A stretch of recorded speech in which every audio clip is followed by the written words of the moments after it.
مولوی صاحب نے خطبے میں کہا، آپ کی بیویاں سارا دن کی تھکی ہوتی ہیں، اگر وہ سو جائیں اور آپ کو ان کے قریب جانے کی حاجت ہو تو انتہائی شفقت کے ساتھ جگایا کریں۔ حاضرین نے کہا، مولانا صاحب طریقہ بھی آپ ہی بتا دیں کہ کیسے جگایا جائے۔ فرمایا، اگر بیوی سو جائے تو آپ ایک گیلا کپڑا لیں اور اس کے پاؤں پر آرام سے پھیریں۔ اگر وہ گہری نیند میں نہ ہوئی تو جاگ جائے گی، اور اگر نہ جاگے تو آپ لوگ بھی درگزر فرما لیا کریں۔ یہ خطبہ لاؤڈ سپیکر پر تھا جس کو پورا گاؤں سن رہا تھا۔ اس رات مولانا کو گھر جانے میں کافی وقت لگ گیا۔ گھر پہنچے تو بیوی سو چکی تھی۔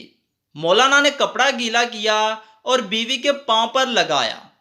بیوی نے بند آنکھوں کے ساتھ رومانٹک موڈ میں کہا، حضرت خیر ہے، آج اتنے رومانٹک ہیں کہ دوسری بار جگانے آ گئے۔ مولانا نے سٹ پٹا کر کہا، کیا مطلب؟ میں تو ابھی گھر پہنچا ہوں۔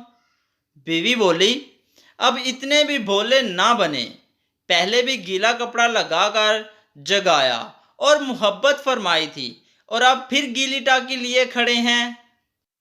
مولانا نے مسجد کی جانب دوڑ لگائی اور سپیکر میں بولے، پنڈ والیو میرے خطبے تے نہ رہنا، اپنیاں بوٹیاں نو اپنے طریقے نال جگاؤ، کوئی کنجر پنڈ وچ گلی ٹاکی لے کے پھر رہا جے۔